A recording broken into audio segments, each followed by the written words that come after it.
Assalamualaikum warahmatullahi wabarakatuh. Alhamdulillah, anak-anakku yang soleh dan soleha, siswa dan siswi SDITA Saidiyah yang ibu banggakan. Alhamdulillah bertemu lagi dengan ibu pada kesempatan pagi hari ini dalam pembelajaran pendidikan agama Islam dan budi pekerti di kelas 4. Ibu berharap kalian semua dalam keadaan sehat walafiat sehingga bisa mengikuti pembelajaran pada pagi hari ini dengan baik dan bahagia. Anak-anakku, pada pertemuan minggu lalu kita sudah membahas tentang iman kepada Rasul-Rasul Allah Subhanahu wa Ta'ala. Kita sudah membahas apa itu pengertian iman kepada Rasulullah, kemudian dalil-dalil tentang beriman kepada Rasul-Rasul Allah. Kemudian kita juga belajar tentang wujud keimanan kita kepada Rasul-Rasul Allah yang bisa kita praktikkan dalam kehidupan sehari-hari. Kita sudah mengenal 25 nabi dan rasul yang sudah kalian tonton videonya, dan ibu sudah menugaskan kalian untuk menulis 25 nabi dan rasul. Juga kalian menentukan siapa nabi dan rasul yang menginspirasi kalian dan tuliskan alasannya.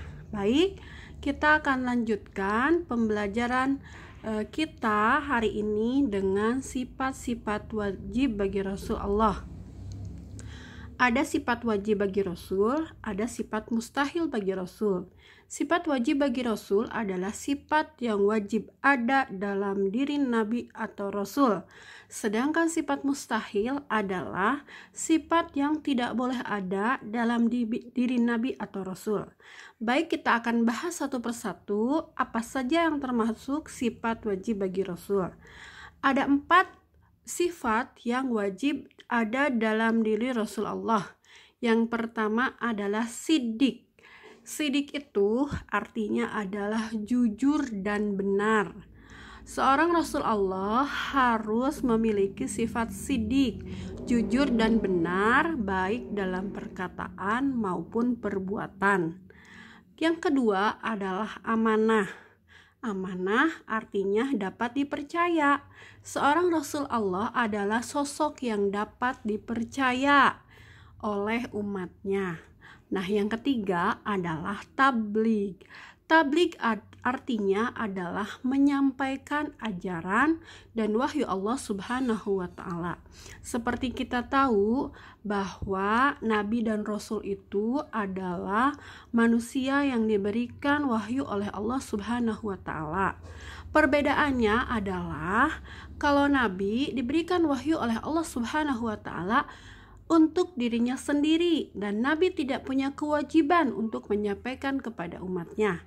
Sedangkan Rasul Allah adalah manusia pilihan yang diberikan wahyu oleh Allah Subhanahu wa Ta'ala untuk dirinya sendiri dan harus disampaikan kepada umatnya.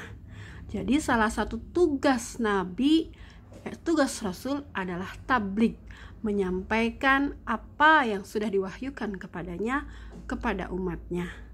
Dan yang keempat adalah patonah.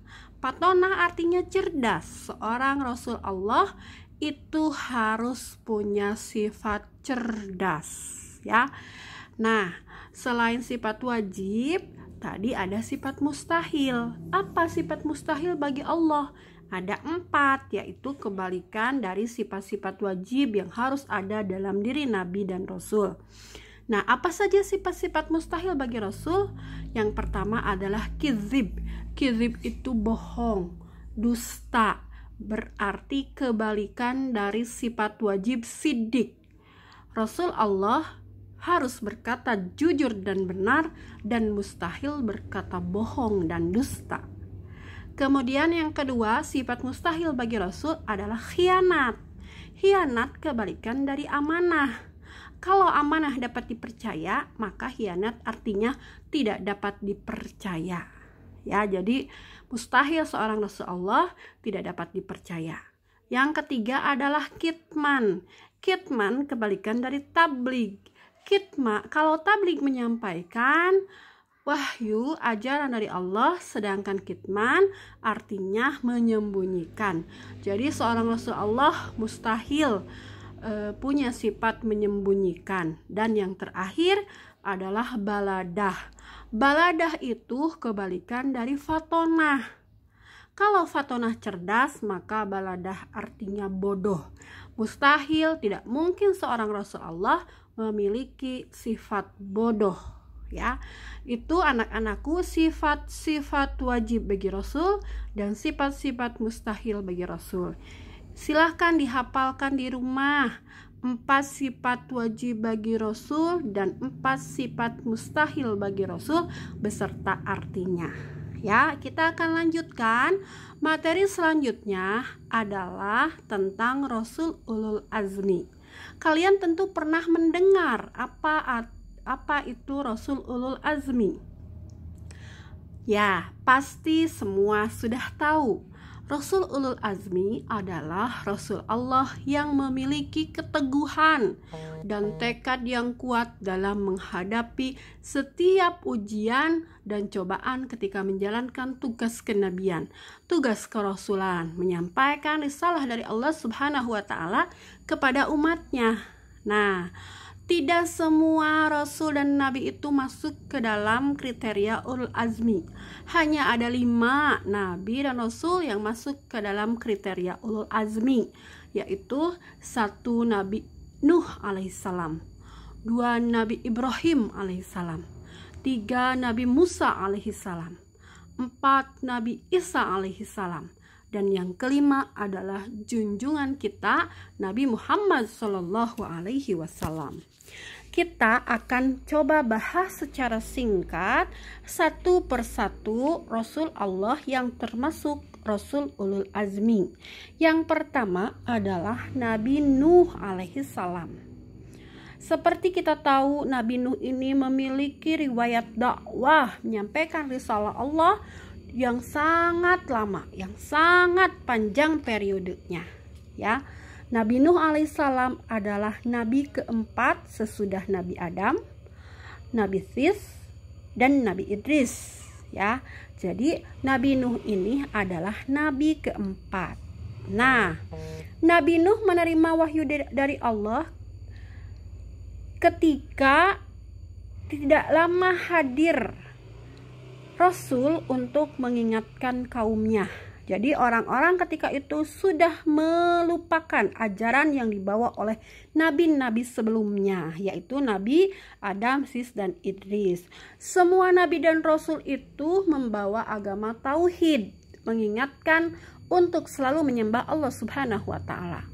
Nah, ketika itu orang-orang sudah lupa untuk menyembah Allah. Kemudian Nabi Nuh ini selalu mengajak kaumnya untuk memperhatikan alam semesta yang diciptakan oleh Allah. Kemudian Nabi Nuh selalu mengajak mereka untuk kembali beribadah kepada Allah dan meninggalkan berhala-berhala yang mereka jadikan sesembahan. Nah, tetapi meskipun Nabi Nuh sudah berusaha berdakwah kepada kaumnya dengan bijaksana, dengan kesabaran, hanya sedikit sekali kaum Nabi Nuh yang mengikuti ajarannya. Tidak lebih dari 100 orang saja. Mereka pun terdiri dari orang-orang yang miskin dan lemah. Sedangkan orang-orang yang kaya dan terpandang tetap tidak mempercayai Nabi Nuh alaihissalam. Mereka tidak mau beriman kepada Allah. Nah, kemudian Nabi Nuh terus berusaha berdakwah selama 950 tahun dengan harapan semakin hari semakin banyak orang yang mengikuti ajarannya. Tapi apa yang terjadi? Selama 950 tahun hanya sedikit. Semakin kesini semakin sedikit orang yang mau mendengarkan dakwah Nabi Nuh dan mengikuti ajaran Nabi Nuh. Mereka kebanyakan tidak mau dan menolak, ya. Nah, kemudian Nabi Nuh dengan sisa-sisa harapan dan kesabaran yang tinggal sedikit, dia memohon kepada Allah agar menurunkan azab kepada kaumnya yang sombong dan telah berbuat kerusakan. Maka Nabi Nuh berdoa kepada Allah. Kemudian Allah memerintahkan kepada Nabi Nuh untuk membuat perahu yang besar. Ya, untuk apa Nabi Nuh membuat perahu yang besar? Itu adalah perintah Allah, ya. Kemudian orang-orang kafir melihat apa yang dilakukan Nabi Nuh alaihissalam dan mereka berkata, "Wahai Nuh, sejak kapan engkau menjadi tukang kayu dan pembuat kapal? Bukankah engkau seorang nabi dan rasul menurut pengakuanmu? Kenapa sekarang menjadi seorang tukang kayu dan pembuat kapal? Dan kapal yang engkau buat itu berada jauh dari air. Nah, apakah akan ditarik oleh kerbau atau mengharapkan angin agar kapalmu terbawa ke laut?" Itulah ejekan orang-orang kafir terhadap Nabi Nuh. Sampai dengan suatu hari keluarlah air dari langit dan bumi dengan deras dan dahsyat, dan dalam sekejap air itu menjadi besar dan melanda seluruh kota dan desa. Tidak ada satupun yang luput dari terjangan banjir dahsyat kecuali kapal Nabi Nuh yang membawa makhluk-makhluk berpasangan, juga membawa orang-orang yang beriman.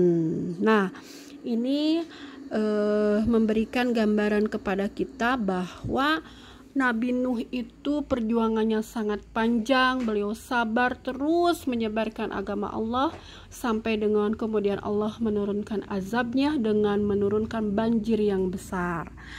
Itu kisah Nabi Nuh. Kita akan melanjutkan kepada Rasul Ulul Azmi yang kedua adalah Nabi Ibrahim alaihissalam. Nah, Nabi Ibrahim alaihissalam juga dipilih oleh Allah sebagai Rasul Ulul Azmi.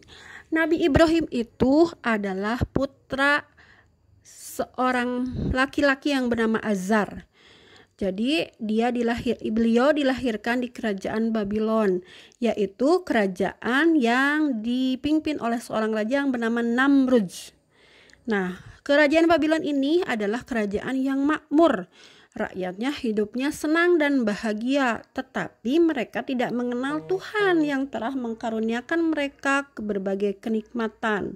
Mereka malah menyembah patung-patung ciptaannya sendiri.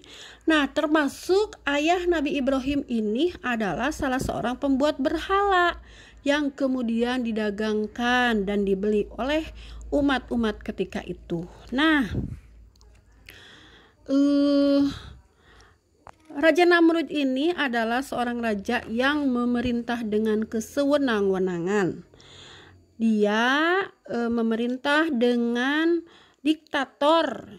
Kekuasaannya yang besar dia pergunakan untuk memanfaatkan orang-orang lain, ya, rakyatnya. Nah, di tengah masyarakat yang berbudi pekerti buruk ini lahirlah Nabi Ibrahim alaihissalam. Nabi Ibrahim sewaktu remaja sering disuruh keliling kota untuk menjual patung oleh ayahnya, namun dia tidak pernah mau, ya. Jadi Nabi Ibrahim ini tidak mau disuruh oleh ayahnya untuk menjual berhala. Nah, seperti kita tahu Nabi Ibrahim ini juga pernah menghancurkan berhala-berhala yang disembah oleh orang-orang ketika itu dan meletakkan kapak mengalungkan kapak di leher berhala yang paling besar.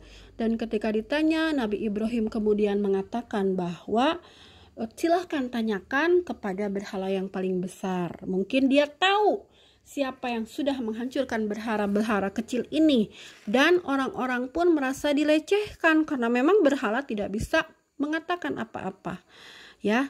Nah, kemudian karena merasa kesal, Nabi Ibrahim dibakar hidup-hidup oleh Raja Namrud.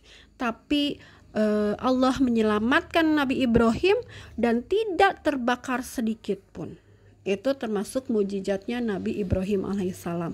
Kemudian kisah Nabi Ibrahim pun nanti Nabi Ibrahim itu akan dikaruniai seorang nabi yang bernama Nabi Ismail.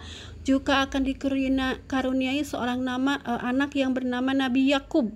Sehingga kemudian Nabi Ibrahim ini akan membangun Ka'bah bersama putranya Ismail, dan mulai adanya syariat menjalankan ibadah haji itu pada masa Nabi Ibrahim alaihissalam. Kalian bisa mencari kisah Nabi Ibrahim di berbagai buku yang kemudian bisa kalian ambil ibrohnya, hikmahnya.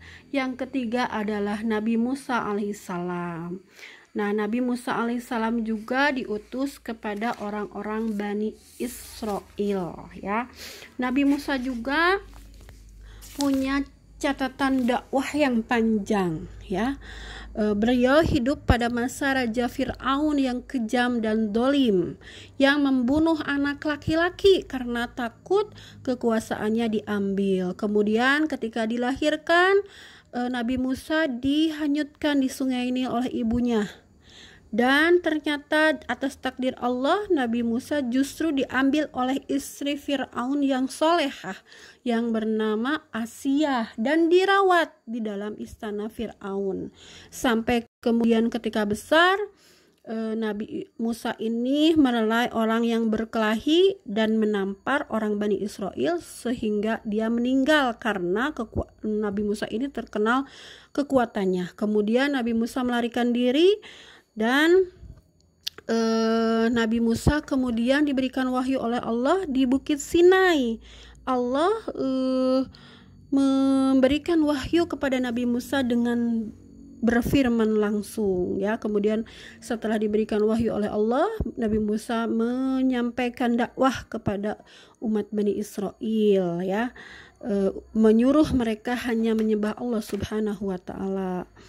Nah, kalian tahu bagaimana kisah Nabi Musa menyebarkan agama tauhid sampai Nabi Musa itu pernah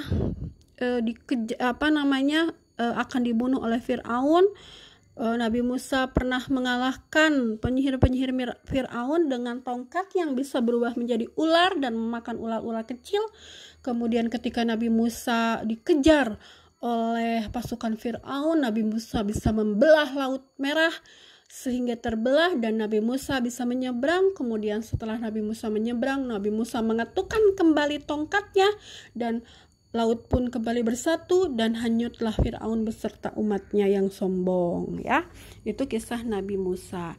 Dan yang keempat adalah kisah Nabi Isa alaihissalam. Kisah Nabi Isa alaihissalam ini menceritakan tentang Nabi Isa alaihissalam yang merupakan putra dari Maryam. Jadi satu-satunya orang yang dilahirkan tanpa seorang ayah itu Nabi Isa. Kalau Nabi Adam tidak ada ayah, tidak ada ibu, tetapi Allah ciptakan, itu Nabi Adam. Sedangkan Nabi Isa adalah manusia yang tidak punya ayah, melainkan hanya punya ibu. Itu terjadi semata-mata karena kekuasaan Allah Subhanahu wa taala. Jadi Nabi Isa dilahirkan dari seorang perempuan yang suci yang bernama Maryam. Nabi Isa ini kemudian punya beberapa mukjizat, diantaranya Nabi Isa ini bisa menyembuhkan orang yang sudah, bisa membangunkan orang yang sudah mati. Kemudian Nabi Isa juga bisa menyembuhkan orang yang sakit. Kemudian kisah Nabi Isa ini juga nanti akan diakhiri dengan diangkatnya Nabi Isa alaihissalam ke langit dan temannya yang merupakan pengkhianat yaitu Yudas disalib, ya. Itu adalah kisah Nabi Isa. Dan yang terakhir adalah kisah Nabi Muhammad SAW. Tentu kalian sudah banyak sekali mendengar kisah Nabi Muhammad SAW, Rasul terakhir yang merupakan pemimpinnya para Rasul dan Nabi yang Allah karuniakan berbagai macam mukjizat kepada beliau, diantaranya Al-Quranul Karim yang bisa kalian baca sampai sekarang, ya. Rasulullah SAW juga punya keistimewaan yaitu memberikan syafaatul uzma di yaumul qiyamah nanti. Nah, anak-anakku, demikianlah Rasul Ulul Azmi yang 5, kalian bisa pelajari lagi. Kemudian apa kriteria Rasul Ulul Azmi? Yang pertama, Rasul Ulul Azmi yang 5 ini bisa memiliki kesabaran yang tinggi dalam berdakwah. ya, seperti Nabi Nuh berdakwah selama 950 tahun, begitupun Nabi Ibrahim, begitupun Nabi Musa, begitupun Nabi Isa dan Nabi Muhammad SAW. Kita tahu bagaimana perjuangan Nabi dan kesabaran Nabi dalam menyebarkan agama Islam dan menghadapi orang-orang kafir Quraisy. Yang kedua adalah senantiasa memohon kepada Allah Subhanahu wa Ta'ala agar tidak menurunkan azab kepada kaumnya, kecuali memang untuk umat-umat terdahulu para nabi sudah tidak sanggup lagi karena kedurhakaan orang-orang kafir ketika itu yang tidak mau mengikuti ajaran mereka yang sudah melampaui batas, sehingga Allah kemudian menurunkan azab kepada umatnya, ya, kepada manusia. Yang ketiga, senantiasa berdoa agar Allah Subhanahu wa Ta'ala memberikan hidayah kepada kaumnya, seperti yang terjadi ketika Nabi Muhammad SAW berdakwah ke Thaif. Di Thaif Nabi malah dilempari dengan batu sampai beliau berdarah, dan kemudian malaikat Jibril datang kepada Nabi dan bertanya kepada Nabi, apakah engkau berkehendak jika aku menimbun mereka dengan gunung, menimpakan gunung kepada orang-orang Thaif? Tetapi Nabi menolak. Nabi berkata bahwa mereka adalah orang-orang yang tidak mengetahui, dan suatu saat ada anak cucu mereka yang akan mengikuti ajaran Islam. Itu memperlihatkan kepada kita bagaimana lemah lembutnya Nabi dalam berdakwah, ya, yang selalu memintakan hidayah kepada umatnya. Nah, yang keempat adalah memiliki mukjizat yang luar biasa, ya, seperti kita tahu Nabi Ibrahim, Nabi Nuh mukjizatnya, kemudian Nabi Musa, Nabi Isa, dan yang terakhir Nabi Muhammad SAW. Nah, anak-anakku, demikianlah pembahasan tentang beriman kepada nabi-nabi Allah. Silahkan latihannya kalian kerjakan, uji kompetensi di buku paket kalian masing-masing, tidak disetor. Yang disetor hanya yang kemarin, yaitu menuliskan nama-nama nabi dan rasul yang 25 beserta memilih salah satu nabi yang menginspirasi kalian dan alasannya. Ibu akan buatkan lagi assignment-nya karena minggu lalu kelas kalian kemarin ada masalah sedikit, jadi ibu akan buatkan lagi, ya. Demikian pembelajaran dari ibu. Mohon maaf apabila ada kekurangan. Mudah-mudahan kita bisa mengambil hikmah, ibroh, pembelajaran dari kisah-kisah nabi dan rasul Allah Subhanahu wa Ta'ala. Wassalamualaikum warahmatullahi wabarakatuh.